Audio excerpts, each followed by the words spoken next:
Hello there. My name is Mark, aka the Canadian Jedi, and this is episode 112 of Holocron Chronicles. Charlie is flashing some bling. Rebels Rebel all. bling. Absolutely very pertinent to what we'll be talking about later. Charlie, how you doing tonight? I'm good, man. Andor, boy, we've had a few weeks to the rest of us to mourn the passing of this program, but get ready to go through it all again because we're going to end it all over again. Yeah. I've liked going through this show at kind of our own pace, being able to tackle it how we want to in these 3-episode chunks every 2 weeks, jumping in. It's not. There was no way for us with the format of this show to keep up with the reviews in a topical way. But this has allowed me to take a step back and then go and rewatch things. So we're getting a little ahead of ourselves. I have to introduce a returning guest to the show, Crafting on Ilum. Welcome back. It is amazing to have you back. How are you? I'm good. Thank you so much for having me back for the third time. Yes, this is the three. Yeah, all right. We're gonna have to design up like the 5 Timers Club, like they have on SNL. Everybody gets a robe, and they got to do a sketch in the little lounge we built, virtual lounge that we built for them. So I don't think we've had any 5 times, but maybe Oxford Peter's definitely been on 5 times. Peter, I would say, there's a few people that have at least been. I'd say 3 is a lot though. Yeah, definitely. But that's because we stick with the good ones. We bring back the good ones. Yeah, absolutely. I don't know. Like, there's been a couple of like repeat guests, 1 or 2, but like 3, then you're family. Then we're talking like Fast and the Furious club. kind of thing. Yeah. When you hear your family, it's like Olive Garden. Anyway, before we get into the end of Andor, let's talk briefly, as we always do, about the wonderful people in our Secret Friends Unite Patreon.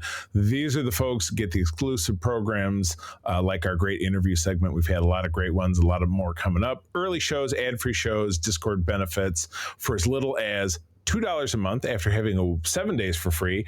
And your first month, even that first month, is 50% off. So, oh my goodness. So how could you not do that? These folks know what's going on. My buddy Derek Trevelyan here in EGR is the figure dude. Francine, who does my wife's hair. Luke Lohr, who was on with us to talk about Batman versus Superman over on SFU just last night. That's Mr. Xbox Expansion Pass. And my uncle Tim Horan down there in South Haven. Also John Sedorf, Brendan Myers, Corey HD, Matthew Keel, my buddy Kurt Krug, who helps me with those aforementioned interviews, Tanya Lee, Chipotle Bear, Famous Seamus, Jay Newport 007, Cam the Movie Man. Now we're going to circle back there in a quick second because this is his extra special week. And Brian Asherman, a.k.a. Darth Prozac. So let's take a step backwards to talk about Cam the Movie Man. Now, Mark, you've got some perspective about Cam. He's been with us on the show. Before we do that, Secret Friend Super Squad, Sean Stella and Henry Nias. Absolutely. Missed him again. No, I didn't miss it. I always like to cap it. That's my cap. That's me jumping the gun because I love that family so much. Good folks. Yes. Sorry. Let's circle back to Cam the Movie Man. Cam's been on the show. Cam, if you're not following him on Instagram, Cam the Movie Man does movie news faster than like some of the big, like the second it's up on the big announcement movie sites, he's got like a video or a graphic made up, and I don't know how he does it. So Cam's pretty quick with the movie news, the movie reviews, the stuff to keep you up to date. So if you're not following, go give him a follow. So we have to think of a Star Wars race and a job. Well, I don't think that's hard at all, because when I think Cam, I think camera, and so he is some kind of a camera droid, and he that's our first droid. Yeah, he's out there. He's Entertainment Weekly style, Hollow Newsnet, but he's on our side, so he's not a imperial propaganda bot. He's out there spreading the good news on Coruscant, maybe during the Republic period when things were still pretty okay. But yeah, he's out there. He's a droid he's a very old droid. He's wise, so he's been around since maybe the High Republic times. Maybe he was the first camera bot that was ever invented, so he's vintage. But giving us all those big scoops, we probably need him when Madam Web finally dies off on the SFU podcast. We might need Cam the droid camera bot over there to get us all our news. So I'll have to pitch that. Finally showing her age at 786 years old. It's amazing. She's older. She's like Yoda. Yeah, it's crazy. Tiara, do you have a species and a job that you would like to give Cam the Movie Man? I don't know. I don't know him too well to pick him a job. If I had better. to pick a you job, can just randomly give stuff. It's the beauty of improv. Absolutely. It can have absolutely no relevance to his person. Just randomly name two different things, and that's what he's stuck with. That's what I love about this. It's Mad Libs. Do it. Gosh, I'm trying to think of all the species I've ever seen, like in a show or whatever. What is the species of the Hutts? They're just called the Hutts, right? Yeah, okay. Hutts, you got it. Hey, he's a Hutt press person, media person. He does Hutt media. So he's got the big. They have to have a really big. Do they swallow their microphone every once in a while because they're always eating everything? I don't know. It'd be kind of weird. Yeah, he just covers all their like crimes and missions and all that. That's what he covers. Yeah. Oh my god. So it's like, do you remember Danny DeVito's role in LA Confidential, where he's like a sleazy tabloid newspaper guy? So it's like that. Yeah. Let's go with that. Yeah. Cam on the streets. Yeah. That is fantastic. I love that you went with that. Like the seedy underground reporter just for the Hutts. Yeah. Right. I'm gonna go in a slightly different direction with this because Cam kind of sounds like Kaminoan. So that's the species I'm going with. Yeah. And I'm upgrading Cam from movie reporter to movie maker. So this is the Kaminoan, like Spielberg. Yeah, this is and but also like kind of got to start making some like promotional videos for like the cloning and stuff. So it's like, really, really like, really to the ground. Like, a lot of directors get their start doing music videos and stuff. I can see him doing that with like a group of clones that just started a rap group or something. They do hit those bars in Coruscant, that 79, 76 bar or whatever. Yeah, right. Yeah. See, karaoke night, open mic. The guy with the death sticks up there doing your version of Paradise by the Dashboard Lights. Yeah, absolutely. Yeah. So Cam got his start filming edgy music videos for clone boy bands and rap groups. And blew up into the biggest director on Camino. That's nuts. I love it. That's what he's doing. Those are three fantastic and very different answers. Cam, let us know which one was your favorite, or if you hate all of them. That's okay. And we won't do anything about it. We're not going to change our answers. We just want to know or not know. It's one of those. It matters, but it doesn't matter. I don't know. It's a fine line. But it matters because you're one of our great Patreons.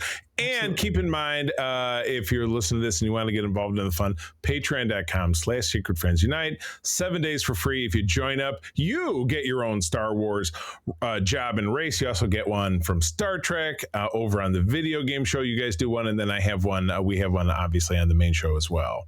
Video game power-ups always go in a very weird direction. Yeah, no doubt. No doubt. And I change the rules every time. So sometimes it's like you get this power up in whatever game you play. Other times it's you take a power up from a video game into the real world. Makes no sense. It's, whose line is it anyway? Everything's made up and the points don't matter. Yeah, right. It depends on how I'm feeling. I love it. Good deal. Yeah. Well, I think, Tiara, you like you said, you've been here 3 times. We've done the introduction. very quickly before we break into Andor, anything new and exciting you would like to talk about? Give us a little update about what's going on, or do you just feel like jumping straight into the news? No, yeah. I mean, I have a couple of things. I mean, they're still in my brain. They're a ways off because I'm a procrastinator. But Rebel ScumCon and Legends Expo, I think they just changed their name to something else now, Legends something. But those two conventions are coming up, which I'm planning some cosplays around, a Legends cosplay for Legends Expo, and then Rebel ScumCon, I've been working on my Shmi Skywalker cosplay. Oh, Awesome. nice. And I've posted some updates about that, but just with everything going on in the world, I'm just like, I just need a second, Yeah, before I yeah. just continue on with the chaos of cosplay. It just seems so insignificant, but I do have Mhm. to get it done before this convention. Yeah. So working on that, and I am excited for it. It's a lot of work. Cosplay is a lot of work. I enjoy It it is. thoroughly, but it is Oh a lot yeah. of work. No doubt about it. Yeah. And if you're I'm a fellow procrastinator, have the Yes. t-shirt and the badge, Yeah. and that always means like night before, Yeah. morning of. Yeah. You're Right. like, okay, where's the hot glue gun? Because Yeah. this piece fell off. Yeah. How do I super Exactly. glue this onto my body? Yeah. The last con I was at with the Captain Canada thing, one of my Mm. arm gauntlets fell off Oh like no. while I was in the lineup for the costume contest. So I Oh, ran over to the table and I glued it onto my arm, like glued it shut because it was on with magnets. But when it fell off, the magnets popped off and went everywhere. Ugh. I wasn't going to find them. So I literally glued myself into this arm You gauntlet do what you and gotta then had do. to peel it off Yeah. afterwards. oh my Um, goodness. it had dried and hardened. It's just like, okay, this is, if I break it, I break it. Contest is over. You're just Um, it's a part of you now. Like, you it Right. can was, no I longer was take it off. It's fully just ready. part of your identity, Yeah, yeah. Yeah, I was right. Yeah. fully ready to just be like, okay, well, this is part of me now, but Right. it's not there. So it turned out, but like, it's always fun, and I find Yeah. that like rush leads to some of the fun. Yeah. Sometimes, other times it leads to more stress than it's Yes. worth. Yeah. Yeah, Uh, right. can you give us a hint of what you're thinking about doing for Legends, or is that like under wraps? It's a very I always forget her name, but it's so in Legends, Boba Fett has a wife, um, Mm. and I always forget her name, like, I Mrs. always forget Fett. let me look it up real quick. Boba Fett's but it's I based it off of some like fan art. There's like one or two Okay. comics I think or a novel that showcases like a split image of her, but I just kind of went on Pinterest and Google and was like looking at different fan art photos of her. So I'm just throwing something together. Gosh, Cintas Cintas Bell. Vel? Yeah. Yes. All right. Yeah. Oh There wow. you go. Yeah. Nice. Deep cut. Awesome. Yeah, so I've got a Awesome. blue wig, we're gonna do the whole face tattoos that she has, so it'll be fun. Yeah. Wow. Yeah, yeah, Excellent. Rock That's and gonna roll. be really cool. Can't wait to see it. Yeah. yeah, Um, thanks. is that like an exclusive? We got the exclusive. Like, have you announced Did it we anywhere scoop else it? and I missed I it? think I might have That's it. posted about it once, Shoot. but Okay. All right. because I'm a I missed out. procrastinator and I haven't posted any updates or even worked on it since I got the materials, you know. Sort of scoop if your memory sucks like Right. mine. Yeah, It could be a That's great. scoop. That's great. It's new to Um, you. Yeah. Well, I can't wait. Cons are so much fun. I saw tickets just opened up for the next con I'll be going to in the fall, which awesome. is like depressing to think about because like summer's barely even here, Mm, and it's Right. already like tickets are up for an event in like that's happening after my birthday in November, and it's just like that's so far away. Yeah. Why is that on sale? But it's also fun to like, okay, but what am I gonna do for it? Yeah, yeah, right. love Um, that. Yeah, so I got to start thinking. I got to start planning. That's awesome. I hope you have a great time at both, and I thank can't wait you. to see how Yeah. everything turns out. Let's jump straight into Andor. I don't think Let's there's any party. news that happened this week that Mm-mm. we need to talk about, like at all. Mm-mm. I think I did see something where they're planning something for the 50th anniversary of Star Wars in 2027. It'll be here before you know it. Yeah, Yeah. I mean, hopefully, I mean, I would love original trilogies back in the theater. I'd go like in IMAX or something like that. I would go see. The rumors that I was seeing was original release cuts. So Oh, man. I mean, with you know, before It's funny because Lucas tinkering and- Lucas swore never again, but he's not driving the bus anymore. Mm, Yeah. So yeah, We'll see what they do. That was the rumor I read. But anyway, that's all right. rumors. It's like 2 years away. So yeah, let's get into Andor. We've got 3 episodes, the final 3. Let's talk about these as a chunk because I think they Yep. work as a chunk, especially 11 and 12 is almost Yeah. like Well, it's very unbroken. It just runs rewatching all them the way last through. night, and it's just like, why did you even run the credits on this damn thing? Like, Yeah, can we just have a super episode and call it a day? super episode. It's just annoying to have to like skip the thing and skip the intros and all that kind of. Right. I just want to like just Right. lay here and just watch it go. You're right. So Charlie, you want to give us a You got it. breakdown? All right, I will. Now, we had the same creative team. We had a director of Alonzo. I'm not even going to try. Somebody help me out with that last name. Rusa Plaxios? You know what? I'm going to give it to you. I That was like close it. enough. Tom Bissell, he is not the vacuum cleaner guy, did the directing all 3 of these, and this was May 13th of this year. Episode 10 is Make It Stop. 1 year after the events of Gorman, Lonnie reports to Luthen that the Empire is building a secret weapon, the Energy Project, and that Dedra has likely uncovered their identities. Though Luthen initially promises him that his family is him and his family safe passage to Coruscant, he kills him to keep him silent. That's kind of a bummer, but we do get a lost cat. Sadly. As Luthen covers up his tracks by destroying the communication systems in his shop, Dedra arrives to confront him. Luthen attempts suicide to avoid interrogation, but is taken alive to a hospital where Clea watches him from afar. Flashbacks reveal that Luthen is a former Imperial sergeant who defected after his unit massacred Clea's hometown. Finding Clea hiding on a ship, he informally adopts her and they begin selling antiques while waging resistance against the Empire. In the present, Dedra is arrested for her overreach, and Clea infiltrates the hospital and disconnects Luthen's life support, and he expires. Dun, dun, dun. Which leads us right into who else knows? Episode 11. Dedra is interrogated by Krennic, who admonishes her for allowing the Death Star plans to be leaked from her database and for confronting Luthen without sufficient backup. I can't believe she did that. The investigation into Dedra is assigned to her former assistant, Hirt, who identifies Clea from the security footage. Partagas declares Clea a public health concern to expedite her arrest. The way she cut through those stormtroopers, I can't disagree. In the Coruscant safe house, which is Cassian's old apartment, Clea sends Willman a distress call, prompting him to send Cassian, Melshi, and K2 to retrieve Luthen, alienating the group further from the Yavin 4 leadership. Dedra gives Hirt insight into Luthen's communication technologies from her jail cell, enabling his team to track Clea's signal to the safe house, where they arrive close behind Cassian and Melshi. Clea passes on Luthen's crucial intelligence in case she gets whacked, but also asks to stay behind given the distrust that of Luthen amongst the rebels on Yavin.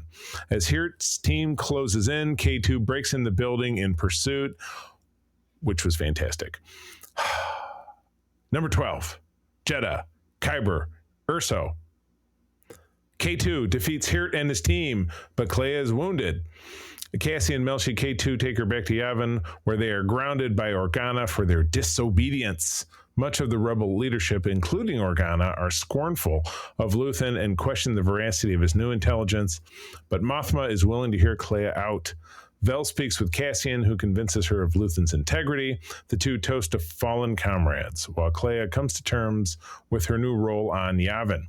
Interrupted while listening to Nemec's rebel manifesto, Partagas commits suicide just as he is about to be arrested. Dedra is imprisoned in a prison facility, kind of familiar and similar to Narkina 5, and breaks down crying. When a rebel informant associated with Saw repeatedly contacts Yavin 4 to talk with Cassian, Draven realizes that the evidence for the Death Star is too great to be a trap. After meeting with Draven and Mothma, Organa agrees to let Cassian and K2 fly off to Kafrene to meet with the informant, Rogue One, but on Minarao, B is playing with another droid as Bix cradles a baby and looks wistfully onto the horizon. Scene. Yeah, damn. All right. Holy, where to start with these? So, like, just Let's let's let our guest start, because I just didn't even. You're right. I don't even know what to say. sure. Yeah. I'm Yeah. right there with you. I think when I watched these episodes, after every single one, I was completely speechless, and that was me, like, all throughout Mhm. Andor in general for season 2, but, like, for these, it was just like, "Let's just keep going, let's see where it, like, leads next," and then the very last scene of episode 12 is where I broke down. Like, I did Oh Mm, man. reaction videos on my YouTube channel, and I had, yeah. like, tears and had to, like, I was trying not to ugly cry on screen, but I did, and I was just thinking about, like, Luthen's line about, like, his whole speech in season 1 where it's like a sunrise he'll Mm. never see, Yep. Right. and as he's Yep. as Bix is holding their child, I'm just like, "This is Cassian Sunrise that he'll never see," and Right. Yep. so I just broke, and it was just poetry, and I love Right. that most of the at least 80% or 90% of all of the ties, they were all knotted well, right? Like, there was no, like, Yeah. plot holes or anything like that, or anything that was left out, at least in my opinion. Mhm. So it was just nice to see, like a smooth, solid conclusion that leads into Rogue One, and because I love Rogue One too, so, yeah, Yeah. it was just beautiful. I loved it. The I think that yeah, the only thing they didn't wrap up, and I think they said later like that was on purpose, Mm. um, was Cassian's sister. Mm. Right. The whole reason like he was Yes. trying, like that's how season one started, him trying to track her down and Yeah. find her and all that kind of stuff. Um, and I think now we're going to revisit Rogue One. I think that's going to be the next episode. Charlie and I talked before we started recording. Awesome. Um, Yeah. but revisiting Rogue One in terms of like how this show changes that movie, Yes. and now watching that, it's my thinking might be, he projected the pro- sisterly bond to Jin or to other people that Well, the group of them, yeah, that kind because of became they became this, very quickly this little family, you know what I mean? yeah, But yeah. yeah, So him not finding his sister is in a lot of ways just kind of underscores the inequities of life in general, you know what I mean? Because yeah, Mhm. not every threat or every loss or Yeah. everything you want to accomplish in the time that you have on earth or in the universe in this case has a nice little conclusion one way or the mhm, other. So she could have never been alive. She could have never been alive. The in that very first episode that the other worker in that bar that he was in may not have even been telling him the truth, or may not have even been talking about the yeah, who correct knows? person. She may have never been anywhere. You Yeah, just never know. But yeah, it was the butterfly effect. You know what I mean? That was the Yeah. moment that started him down this path, because he was in the wrong place at the wrong time, hmm, and all that he accomplished was saving everyone yeah, over a course of 5 years. Yeah. Yeah. yeah. He definitely Um, compensated for, like, the loss of his sister by trying to save everyone else, at least in my opinion, like, always Absolutely, showing up yeah. for people and not leaving them behind. Right. That's it. Yeah, like we saw repeated like time and time again through this season, especially um, when he got off of Gorman and then went to rescue Mon. Like it Mm, was just constantly like it was just someone needs to be saved. yeah. I'm the person to do it. We've got a whole base, like a whole rebel base, a whole fleet, a whole group of people. We see Melshi taking people, leading that battalion through the woods in these final scenes, and it's like you've got X-wing pilots, you've got other fighters. Right.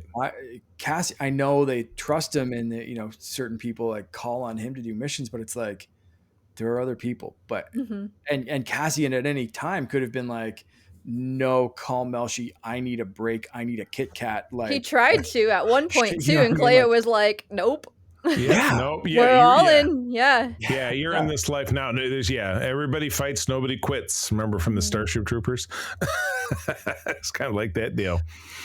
Speaking of Clea, I couldn't help but think that episode 10 stood out a little bit as I don't get me wrong, don't come at me for saying this because I loved the episode, but was it useless?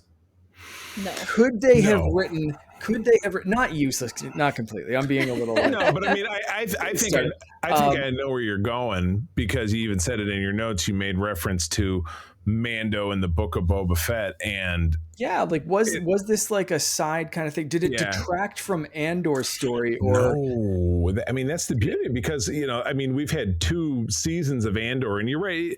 I gotta be honest with you, watching it, I didn't even think about the fact that he wasn't in the episode, because I was so locked in on the Luthen and Clea tale throughout the years. I didn't even notice he didn't show up, because but when it was Mando in a Book of Boba Fett episode and he wasn't in it at all, it was the sorest of sore thumbs, because it was like, wow, they can't even make a show about this guy. They got to stick in, see they got to stick in a character that's popular. This kind of hit me in the same way. It was Bix left Cassian. We've got Mon rescued. We got all this stuff happening, and then the next episode, this 3-episode chunk, picks up with an episode that he's not in at all. And as much as I loved it, loved the backstory, loved her character, it's just like, well, what if like Luthen just did kill himself? And it was like the same kind of thing. Like, could it have rolled in more? And like my brain just started asking those kind of questions. Like, I don't know. Could it have been written differently? And I loved how it was written, but it did. I have to admit, it did strike me as that like Book of Boba Fett style. Like, I loved that Mando episode, so I loved seeing him. But like you said, it was like kind of jarring that it was the Book of Boba Fett. This is Andor, and we're not following the main character kind of thing. Right. So it was kind of a funny thing, because I know some people shit on the Book of Boba Fett for that, and they're praising this. I loved both. To put that into context, I appreciated the Mando episodes of Book of Boba Fett, and I appreciate this, but I do find that kind of funny that people are like, "This was amazing. She deserves, awards," and then they're like, "But the Book of Boba Fett was trash because they needed an episode of Mando." Well, yeah, like I said, I'll go back to saying I found this glaring.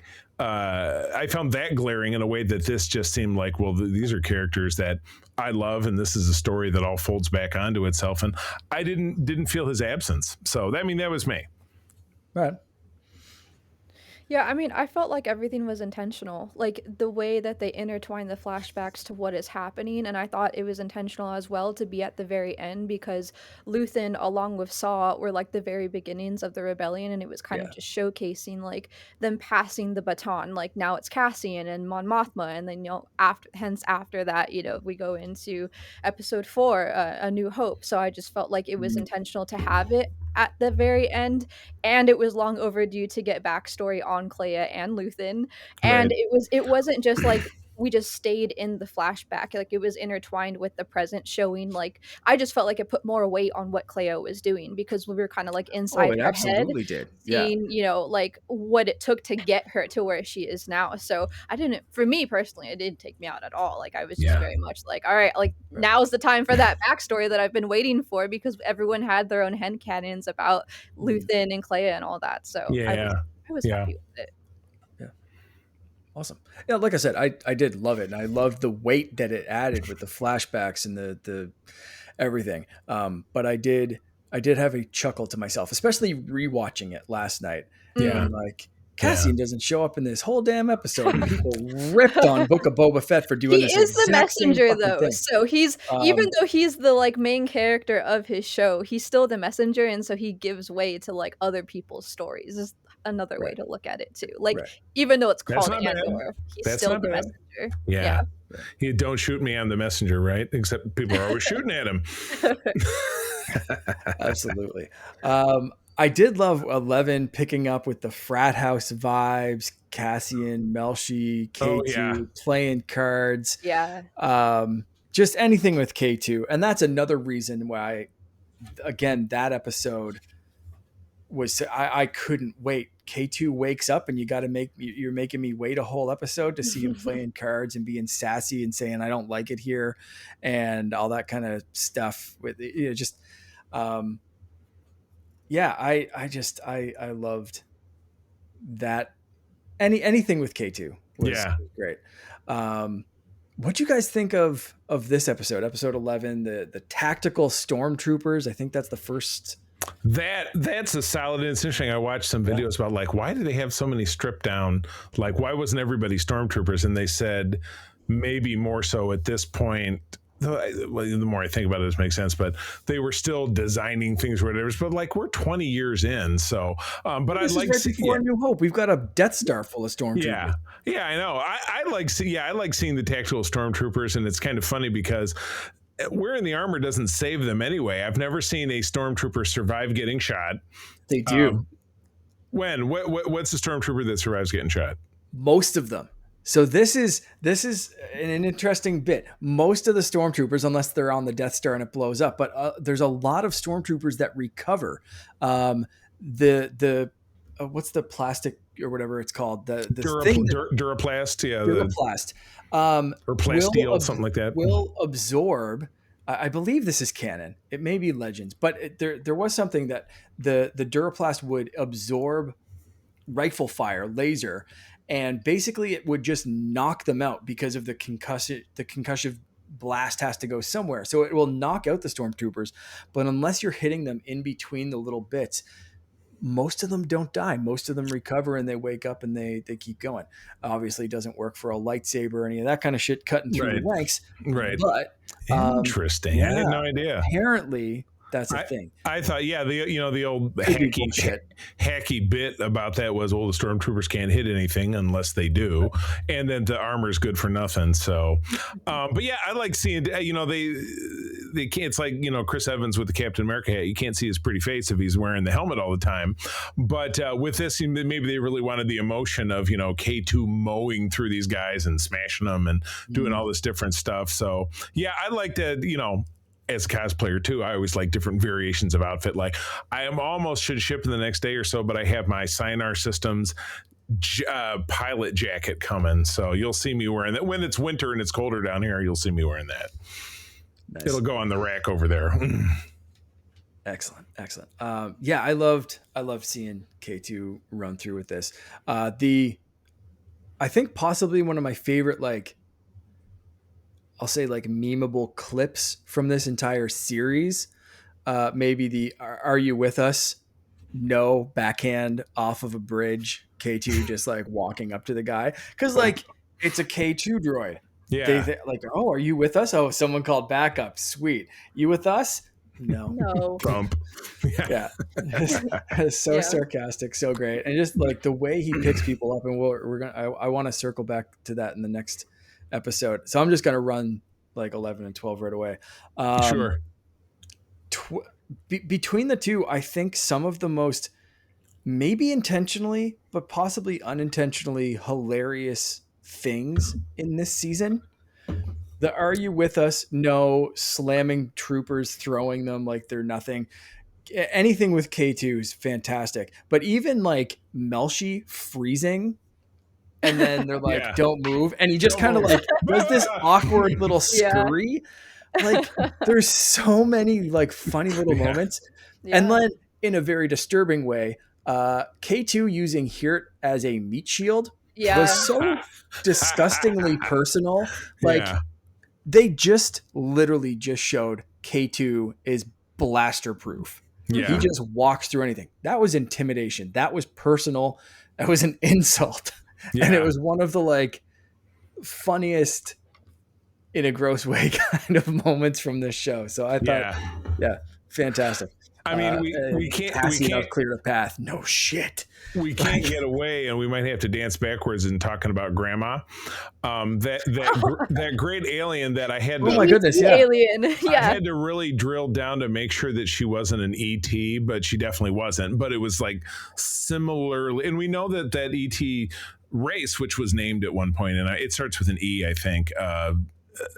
Is part of the Star Wars universe, but I feel like maybe this was a close cousin, or maybe they live on the South Pole where the ETs live on the North Pole. Cousin. I don't know. But that was, that at least delivered without taking away from anything else.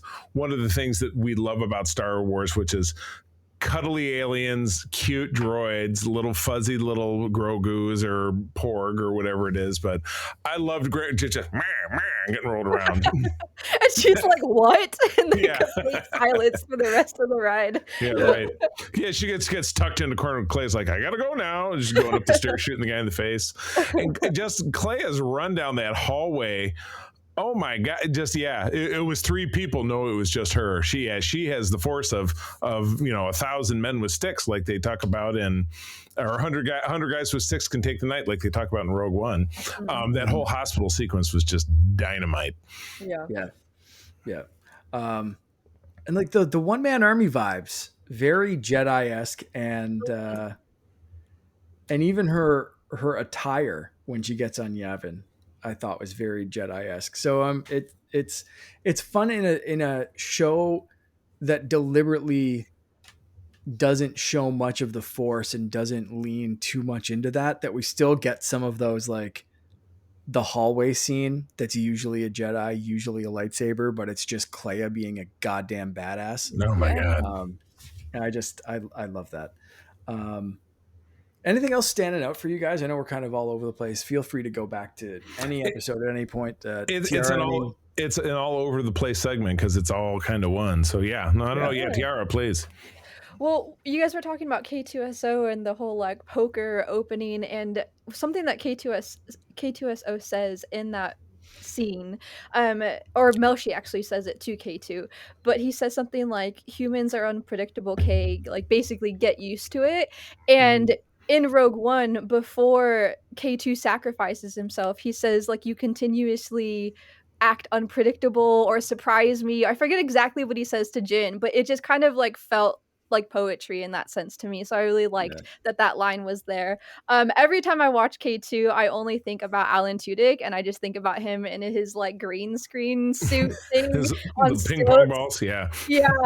And I just love seeing him because I know how much chemistry that Cassian, Diego, and Alan have on and off screen. So I really like seeing that. And yes, Clea stole the show for sure. I really enjoyed like her. I love the spy-esque like aesthetic to Andor, and I love that we see that a lot with Clea too.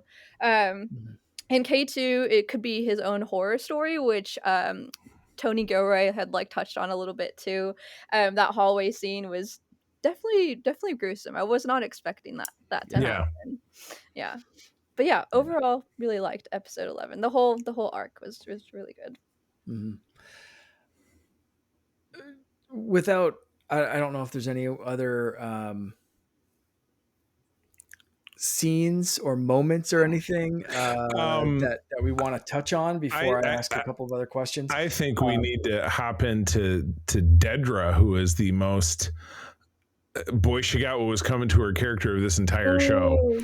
Because she is this dedicated from birth as an orphan, because she's like, well, my parents were drug dealers and I grew up in a kinder block, and the Empire's my entire life, and even when I'm not dressed for work, I'm dressed for work because I have the clothes that look the same. And she's just a truly wretched human being, and she's so completely obsessed with like, oh, I can't catch this, I can't catch access, and I can't, so I'm going to do whatever it is, and I'm going to cheat, and I'm going to cut corners, and I'm going to get into stuff I'm not supposed to get into. And she gets busted by the scariest man this side of Darth Vader, who puts a finger on top of her head and says, shh, shut up now. Tell me all your crimes, and then we'll get along well without you, and you can go build Death Star parts for the second Death Star. That's what it is, because you figured I read at that point. Yeah, I read some stats on this. The Death Star was operational for like less than a week, and then got blown up.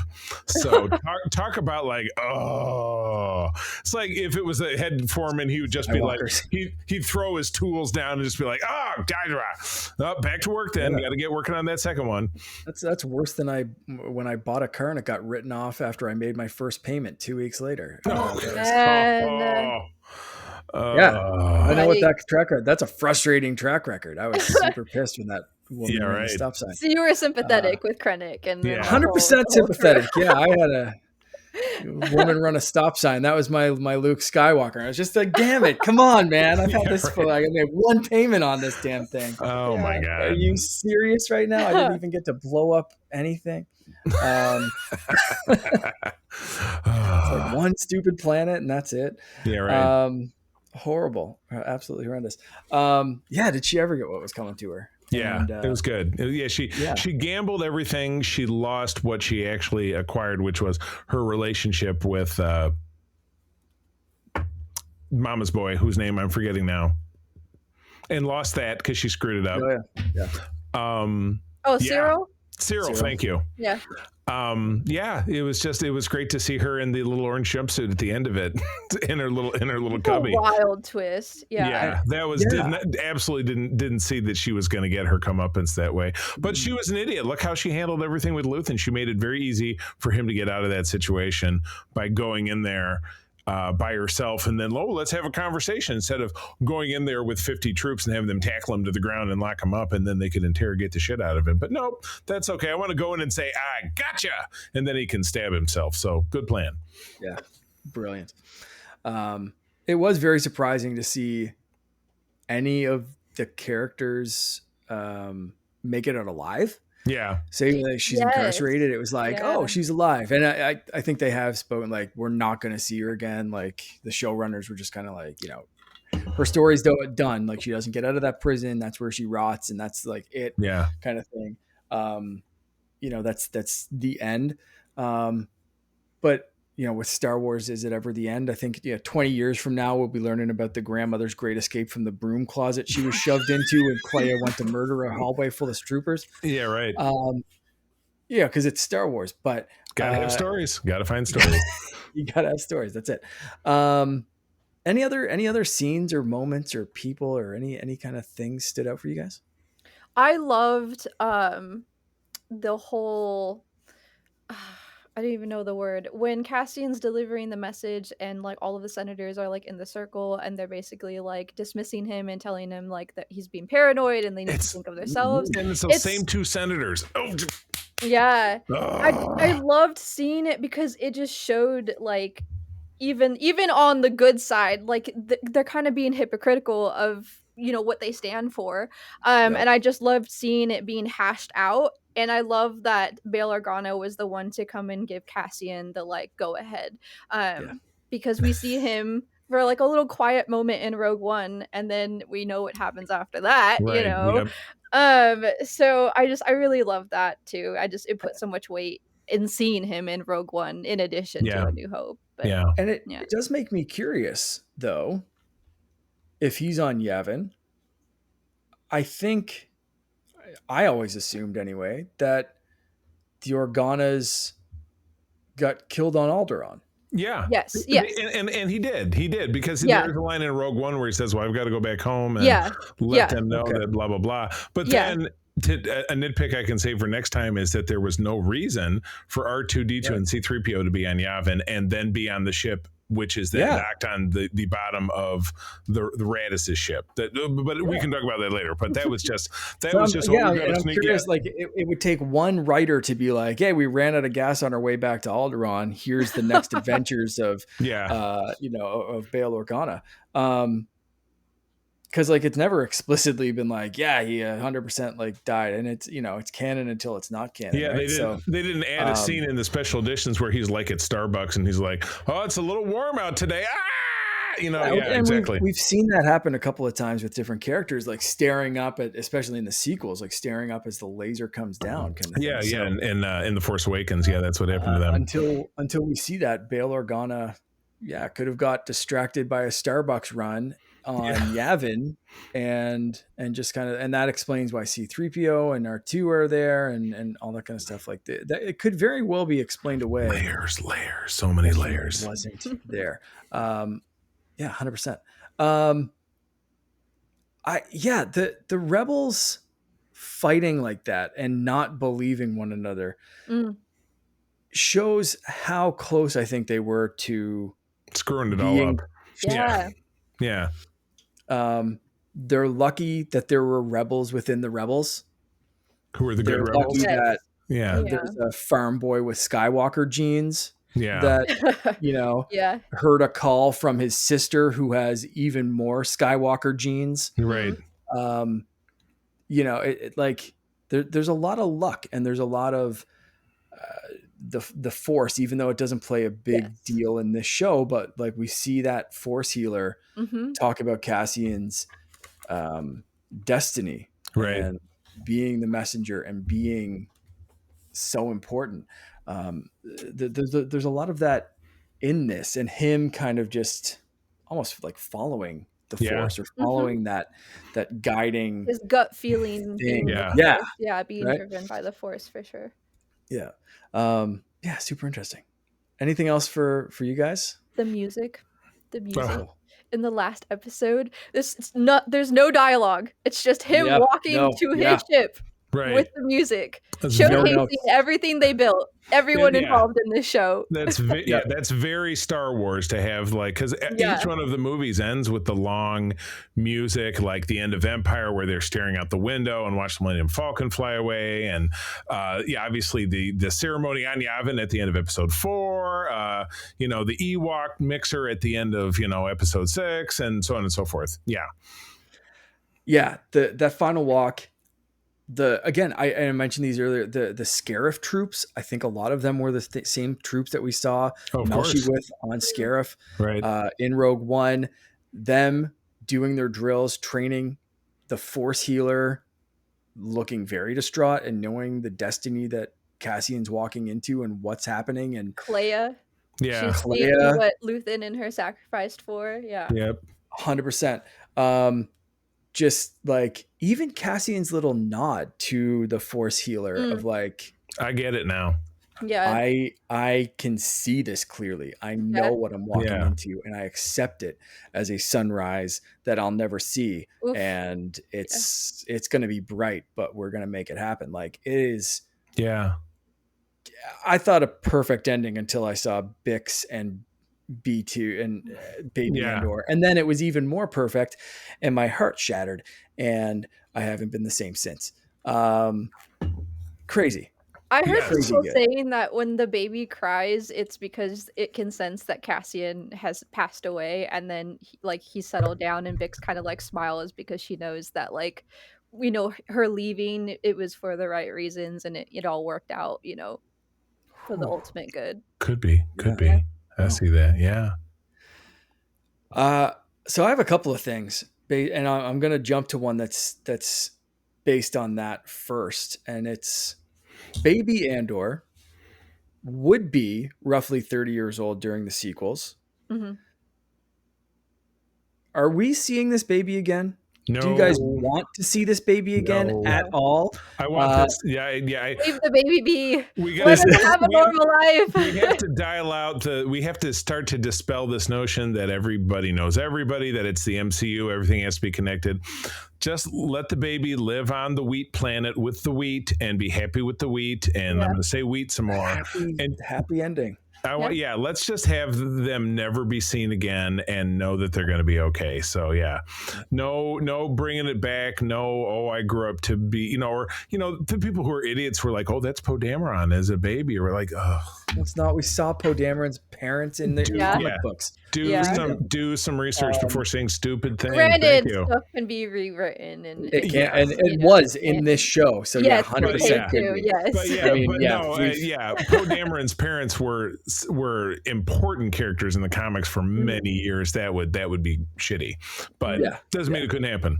Yeah, Absolutely. They proved in this show a couple of times that they don't really give a crap with canon unless it's in like the movies or live action shows, like in Star Trek, for better or for worse. But like, so you guys don't, you know, Star Wars, Starfighter, no, pass, no, Leave Ryan it Gosling alone. hanging out. Absolutely not. I'm with you. I wanted to throw that in to see if the reactions. It was a test and you passed. It was. I wanted to see the reactions, and I wanted to see, especially like if people like read into the Discord and stuff like that. I want to get people's opinions. On that kind of thing, because like everything in Star Wars is always connected. I know you got to start to break away. It's Which got is breakaways. fine, but if everything is connected, then it's like, Yeah. where is there room for new characters and new Right. That's stories it. and lives And that that's Right. why I yeah. specifically pointed to Starfighter, is because they're pitching this as like it's disconnected from everything and it's in a Standalone, new right. time. Mhm. It's like 5-6 years after Rise of Skywalker in a different place with different characters. And I threw that into there to be a little trolly because they're pitching this as like this It's whole no good. Ryan Gosling's leading a whole new cast of not characters that aren't connected. And I was like, hey, his age would make him a perfect part of Ryan Gosling's squad. You're just trying to start stuff here. Knock I it feel like, that's hold on. 100%. out. I'm just being a bit of a troll. I will let's start like wrap this up, I suppose. With where does Star Wars go from here? Todd Oxtra asked, do you think the critical acclaim of Andor will influence future Star Wars projects where it leans into more mature storytelling? You got to. Does Star Wars have You to got be to. all serious, or can it still be kind of light? Can we have Endgame followed by Ant-Man 3. like I don't want to Love say one and of the Thunder? shitty ones. Yeah. I was thinking, like It's tough to talk anything Marvel after Endgame and be like, can we have something good? We didn't have anything good. We had a very few. But I was thinking more Shang-Chi. That's like Yeah. maybe not as emotionally Right. hitting and like or heavy. could you It's just have like a cool action movie. Endgame and then Deadpool and Wolverine, which is Well, which is- that's my 100%. example. Yeah, they're in the same universe. I think, and again, Marvel being in the last 6 years in traditionally a very tough place with quality and with are the best days behind us. Let's hope not. The same argument, the problem is, could the argument be made here? But this has set a benchmark for so many of us, myself included, that this Andor is the best thing they've ever done for me. Peak Star Wars for me. I put it above, and again, I've been a fan since the beginning. They can't let go of this momentum. Something else has to follow, but it can't all be like, and now it's all death and killing, because again, my favorite meme about this, like, here's the Empire in the original trilogy, and it's like a puppy, and here it is in Andor, and it's a werewolf. So it's like, yes, they can really ramp it up, but do they, is there a way to bring it back down? Is it a way to have your Freemaker adventures and your Resistance cartoon? And can you have the skeleton crew-esque kind of thing? Yes. All things don't have to be all things to all people all the time. There are different segments of any fan base at different stages of life. Old people like me, young people, like our guest, and then Mark somewhere in the middle, who can enjoy different things, and everybody can. It would be great if everybody could respect that, but of course we know we're never going to get it. But it would be great. So yes, I want to see this continue, but it can't be all that there is, because then it's then it turns into the Snyderverse, which I know is thank you. That was going to be my example. I was going to say Batman Begins, which is 20 years old this week. Yeah. I think led directly into like the decline of fun with DC properties that like straight up led into the Snyderverse just becoming this like super serious, like you're talking about a billionaire that wears a bat costume and beats up mentally insane people. Stop taking yourself so seriously. Get your head out of your ass and just have some fun with it. Let's go back to Batman 66, please. And I'm hoping we're seeing that with the new Superman movie, but it's taken some years and some reboots and some really stubborn fans. So I hope this doesn't tell Star Wars that this is all that Star Wars can be, but I hope that they take this seriously and realize, like, give your creative teams control. Yep. Because this creative team has been notoriously, like, Disney gave them one note to say, don't say fuck the Empire at the end of season 1. Otherwise, I think they've been fairly hands off with as far as like notes and changing this and that. And look what they were able to do. This is incredible. Give them time to have solid writing, solid production, like give things the budgets and time that they deserve, rather than, I think what happened to the decline of Marvel, and James Gunn just talked about this, was Marvel had to hit a quota of like, we need 6 projects a year. And Right. it was just like, but they're not ready. James Gunn just shut down a movie because the script wasn't good enough. No one knows what it is, but he was just like, yeah, I just killed a project. Yeah. Absolutely. At And you're not DC, going to know because because it sucks. Yeah. the screenplay wasn't up to my standards. It's not being released. We have some other stuff, but nothing's being released until it's up to the quality that I need it to be. Yeah. I love it. And Yeah. I think they kind of need that approach. Tiara, how you feeling about the future of Star Wars now that Andor has come and gone? Yeah, I mean, I'm kind of with both of you. I think it's a nice blueprint to show what Star Wars can be outside of the Force, outside of not outside of the Skywalker story, but like its own, kind Outside of enough. yeah, outside of enough for all these new characters. And I like, the seriousness. I will say I don't want an R-rated Star Wars project. Like, you Yeah. can have seriousness and intensity and show maliciousness without being R-rated. I don't want something like Deadpool and Wolverine, but Right. I like variation, and like all Star Wars is for everyone, but not all Star Wars is for everyone, if that makes sense. Exactly. You know, Precisely. Yeah. so I mean, like, we have things like Skeleton Crew and the Acolyte and Andor, and they're all very different ways of storytelling within the Star Wars universe. And I think that's what makes Star Wars so beautiful for us as a community and for people, that there's places where people can connect to characters that they see themselves in, or stories or themes or whatever it is. And so I think that's important to take forward. But this is a very nice blueprint slash refreshing type of Right. storytelling, because like I had said earlier, like I just felt like there wasn't a whole lot of plot holes, and like things were kind of wrapped up in nice little bows, and like it just added to characters that we already know and love. And I think that's something that is essential for the Star Wars Yeah. universe. So For Absolutely. sure. Yeah. yeah. Yeah. Well put. Awesome. Any other notes, final thoughts, feelings before we wrap up? I I was love just glad. Andor. That's it. Yeah, I was just glad. You know what? I was just glad to be there when the wheel went around. They nailed it, and if this is as good as it gets, we can be happy with this as good as it gets. But there's always more stories to be told, like Tiana was saying. So the next thing, will anything ever top this? I don't know. I doubt it. But wouldn't you like to find out? It'd Yeah. be pretty incredible. Yeah. Yeah. Looking forward to seeing how this show influences even things in production. Right. You know, will they take Ahsoka season 2 a little bit more seriously? Will they step up the writing, or Yeah. step up this storytelling, and be able to take it as seriously as this show did? Right. Same thing with Mandalorian and Grogu. Mandalorian for me is like peak Star Wars.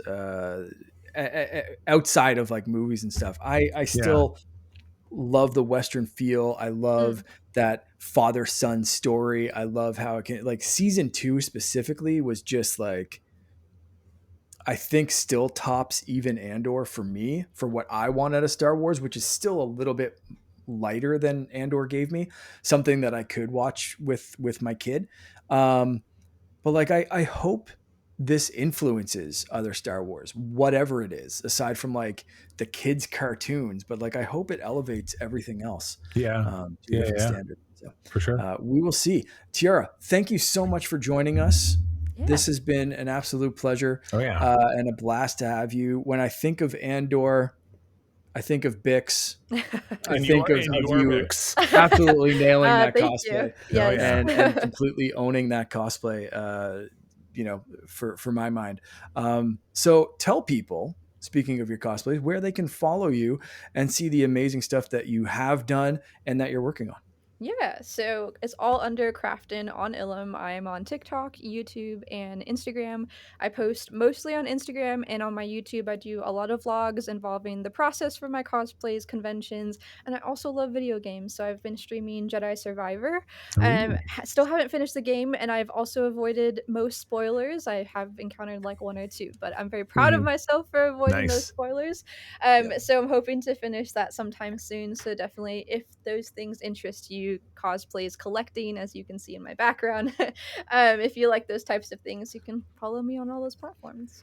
Excellent. I was just talking about how great those games are with a friend of mine, maybe a week ago, if that. I don't even think it was that. and how much I would love to replay them on Switch 2 now that it can handle a little bit more power Oh, and a yeah. little bit more. Like, I would replay the hell out of those games, and I could just fire them back up on my Xbox right now. But It's just something about convenient to like it have with you being portable. able to play in Yeah. a handheld Yeah. kind of Yeah. fashion, something that Yeah. I've already finished the big story and I just want to like pick at. Yeah. So here's hoping for like a re-release collection or something like that I can Yeah. play handheld. But Awesome. yeah, absolutely. Everyone go follow Crafting on Ilum. Yes, Links do are in the it. show notes if you can't keep that in your mind. Charlie, Who, what do little you do old for me? I can be found on the big three, at least big three for me. That would be Threads, Blue Sky, and Instagram as @the C3 TheCeethree. But spend a hell of a lot of time on our Secret Friends Unite Discord. That is a great place to have chats about all pop culture, whether it be Star Wars, Star Trek, video games, movies, TVs, comics, and etc. Come join us there. If you don't find us, send one of us a ping, and we will invite you and get you in the door. But that's the place to be. Mark. I'm mainly hanging out on Instagram, so I'm just going to share that and our Discord group. So Canardian_Jedi over on Instagram, and you can find my link tree there if you're curious about any other places. I do want to say one thing to both of you and our friends in the States. The world's a little crazy right now. Everyone's watching, everyone's with you. You have friends everywhere. Thank you. Oh, Yeah. wow. Love Means that. a whole lot more now. Thank you very much. Yeah. All right. Well, friends, that is the show as always. And Mark, I'm doing your part now. We flip it around. But I'm going to tell you as always that sharing is caring and to keep on trucking. May the force be with you. Rex, play us out. Toot